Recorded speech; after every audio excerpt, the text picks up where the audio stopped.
When I was in the legislature, it was pretty obvious at that particular time that it was easier for people who were attorneys to be in the legislature rather than business people.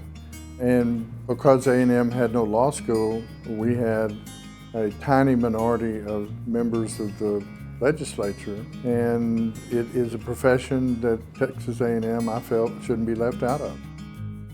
Since becoming part of A&M, the law school has been on this astronomical rise in the rankings. We started as an unranked law school at the time of acquisition, and we have really marched upwards incredibly over that period of time.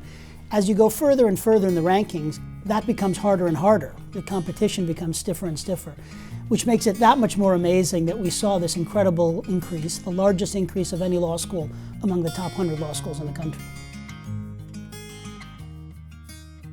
The reason our law school is being successful is we're not just training a bunch of lawyers to hang a shingle up and go out and sue somebody. We're training lawyers in intellectual property. We're training lawyers that business needs. We're training water lawyers. We're training oil and gas lawyers. We're training IP lawyers, people that have been for a long time sorely needed in the business community, and that's why A&M's law school is growing by leaps and bounds and the other ones are shrinking.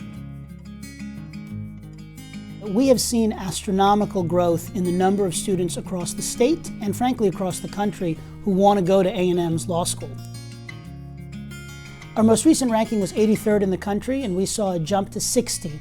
That's an important number, not just because of the massive increase of 23 points, but because it really puts us into contention with a different category of law schools here within the state of Texas than we were previously. When I think about all the incredible things that the law school has accomplished since becoming part of the A&M family, I don't think there were a lot of people other than Chancellor Sharp who could have had the vision to see how far we could go and all that we could accomplish.